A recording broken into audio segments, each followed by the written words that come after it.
দুই বন্ধু, একজন নাপিতের ছেলে, অপরটি ধোপার ছেলে। ছোটবেলা থেকে তারা একসঙ্গে খাওয়া দাওয়া, পড়াশোনা সবকিছুই করত।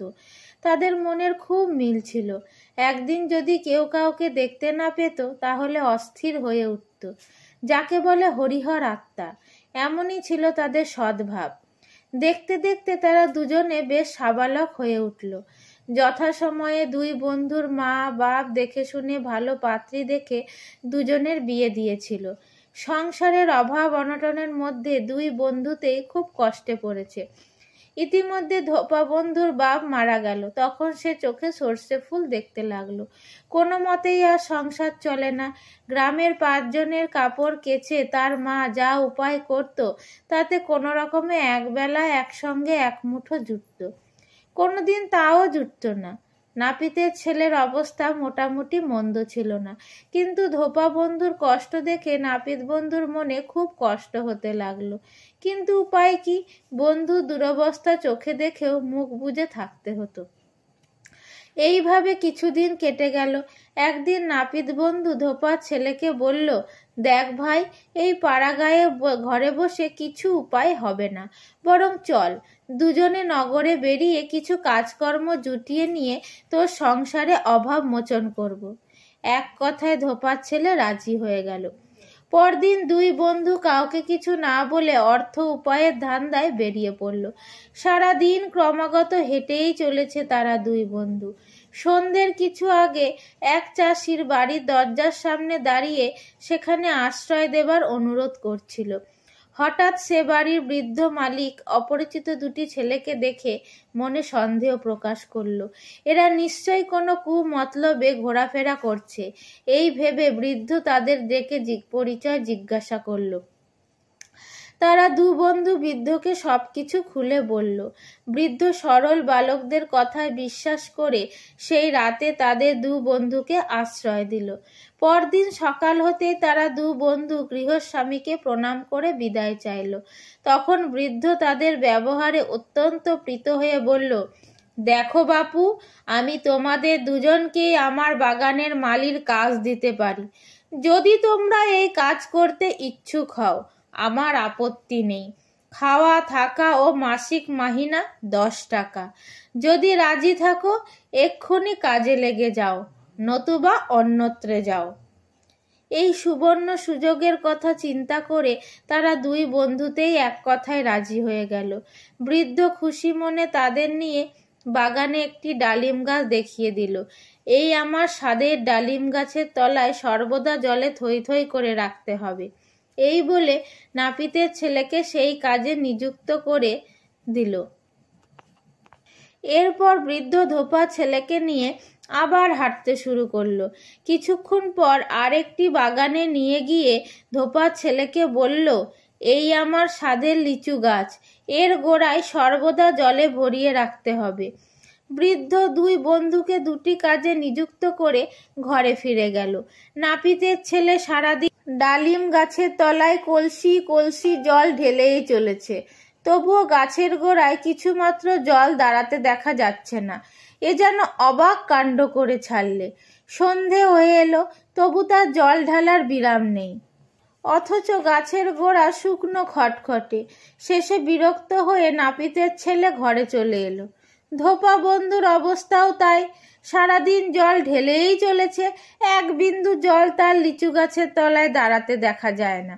অথচ মালিকের আদেশ মতো কাজ না হলে চাকুরি হতে ইস্তফা দিতে হবে। সন্ধ্যা পর্যন্ত জল ঢেলে হাঁপিয়ে পড়ল, অথচ লিচু গাছের গোড়া শুকনো হয়েই রইল। অবশেষে মনমরা হয়ে ধোপার ছেলে ঘরে চলে এলো। এইভাবে দুই বন্ধুর বেশ কিছুদিন কেটে গেল। জল ঢেলে ঢেলে দুই বন্ধুই নাজেহাল হয়ে পড়ল। একদিন নাপিত বন্ধু ধোপা বন্ধুকে হাসতে হাসতে বলল, যাই বলো ভাই, আমি খুব আরামে বাগানে বসে বসে সময় কাটিয়ে চলে আসি। সারাদিনে 10 বার কলসি ডালিম গাছের গোড়ায় জল দিলেই পুকুর সমান জল দাঁড়িয়ে যায়।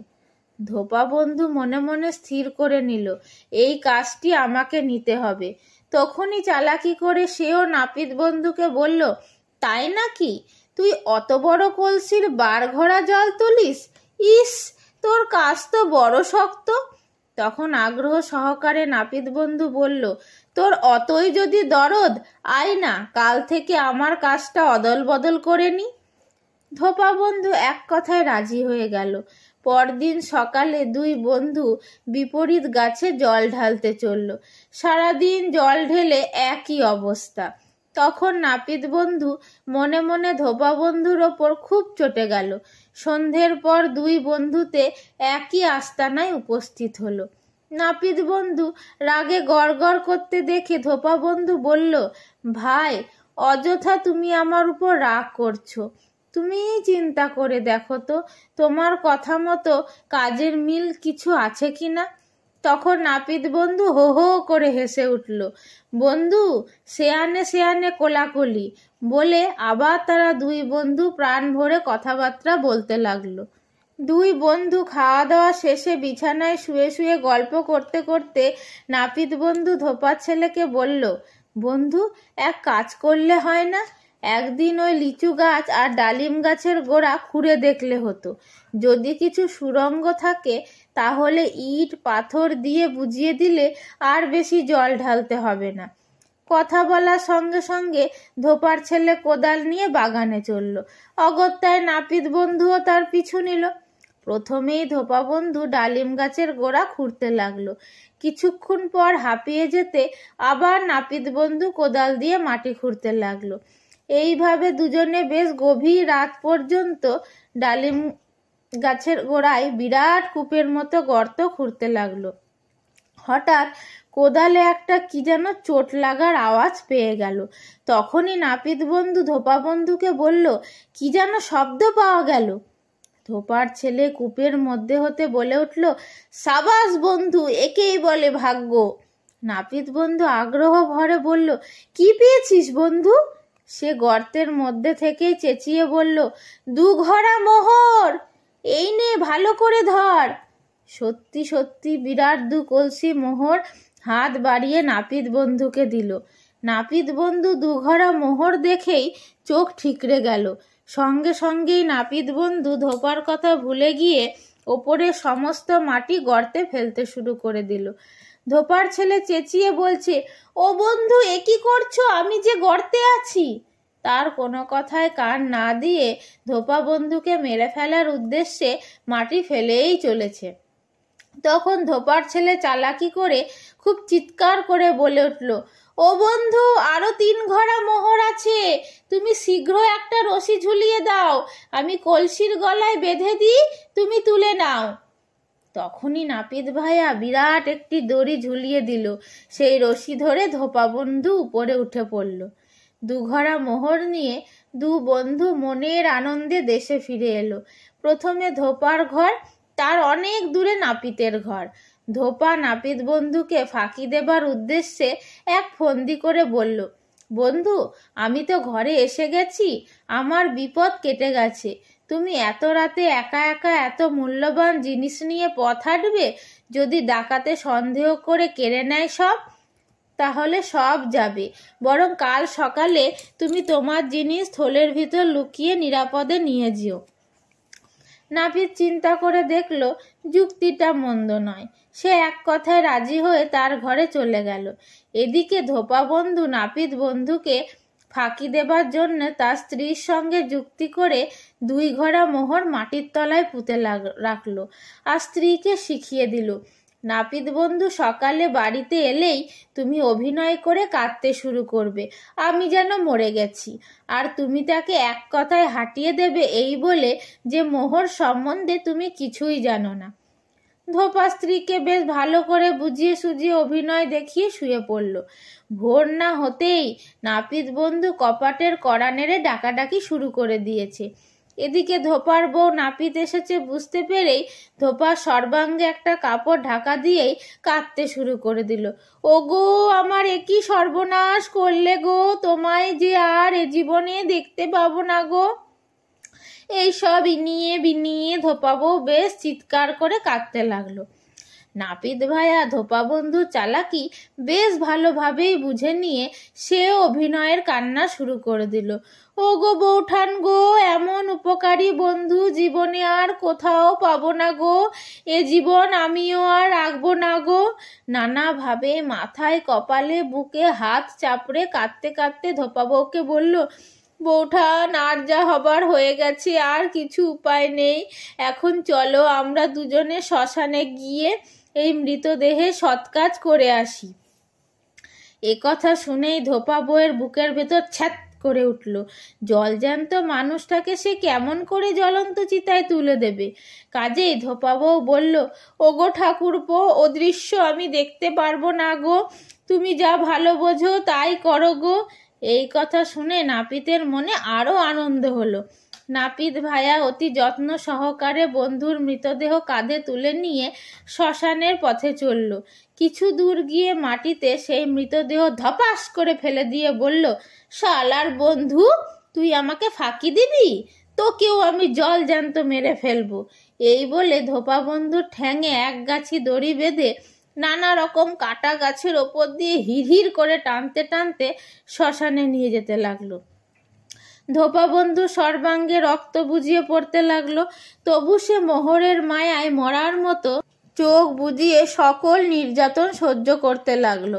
অবশেষে শ্মশানে গিয়ে অন্য চিতার আতপোড়াকার সংগ্রহ করে পুড়িয়ে দিবে আয়োজন করছে, এমন সময় হঠাৎ ঝমঝম করে মুষলধারে বৃষ্টি এসে পড়ল। তখন আর কি করবে? শ্মশানের উপর বিরাট এক বটগাছের ডালে নাপিত ভাইয়া চুপ করে বসে রইল। এদিকে ধোপা বন্ধু শ্মশানের উপর শুয়ে বৃষ্টির জলে ভিজে মরতে লাগলো। রাত বেশ গভীর হয়ে গেল, তখনও বৃষ্টি থামছে না। নাপিত ভাইয়াও মহা মুশকিলে পড়ে গেছে। এমন সময় সহসা একদল ডাকাত শ্মশানের উপর দিয়ে ডাকাতি করতে যাচ্ছিল। হঠাৎ ধোপার মৃতদেহটি ডাকাত সর্দারের চোখে পড়ে গেল। তৎক্ষণাৎ সর্দার মৃতদেহ উদ্দেশ্যে প্রণাম করে বলে গেল, যদি ভালোভাবে আমরা কাজ হাসিল করে ফিরতে পারি তবেই তোর সৎ কাজ করে যাব, নচেত তোর পাপের দেহ শিয়াল কুকুরেই ভক্ষক করুক। এই বলে ডাকাত সর্দার ডাকাতির উদ্দেশ্যে চলে গেল। তখনও অবিরাম বৃষ্টি পড়ছিল। শ্মশানের মধ্যে দুই বন্ধুতেই বিরাট কষ্ট ভোগ করে যাচ্ছিল। কিছুক্ষণ বাদেই হঠাৎ হারে রে রে রে শব্দ করতে করতে ডাকাতের দল শ্মশানে এসে উপস্থিত হলো। সর্দার তখন চেঁচিয়ে বলল, এই কালুয়া, ডাকাতি আমাদের ভালোই হয়েছে। মৃতের কাছে আমরা প্রতিজ্ঞাবদ্ধ, তাকে ভালো করে দাহ করে বাড়ি ফিরবো, নইলে বেইমানি করা হবে। কালুয়া স্বতঃস্ফূর্তভাবে বলে উঠল, জো হুকুম সর্দার, আমি এক্ষুনি ওকে দাহ করার ব্যবস্থা করে দিচ্ছি। এই বলে কালুয়া অন্য মরার আতপোড়া কাঠগুলো জমা করে চিতা সাজিয়ে ধোপাকে তুলে দিয়ে দাহ করতে নিচে আগুন ধরিয়ে দিল। নাপিত ভাইয়া দেখে শুনে চোখ ছানা বড়া হয়ে গেল। হায় হায়, সত্যি সত্যি আমার মোহরগুলো বরবাদ হলো, আর জলজান্ত বন্ধুটাকেও আগুনে পুড়িয়ে মারবে, চোখের ওপর দেখবো। সে তখন বুদ্ধি ভাসতে লাগলো।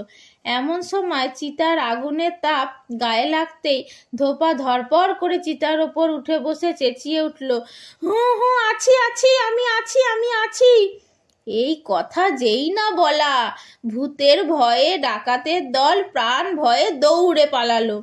আর এদিকে তাদের ডাকাতি করা প্রচুর ধনদৌলত শ্মশানেই পড়েছিল।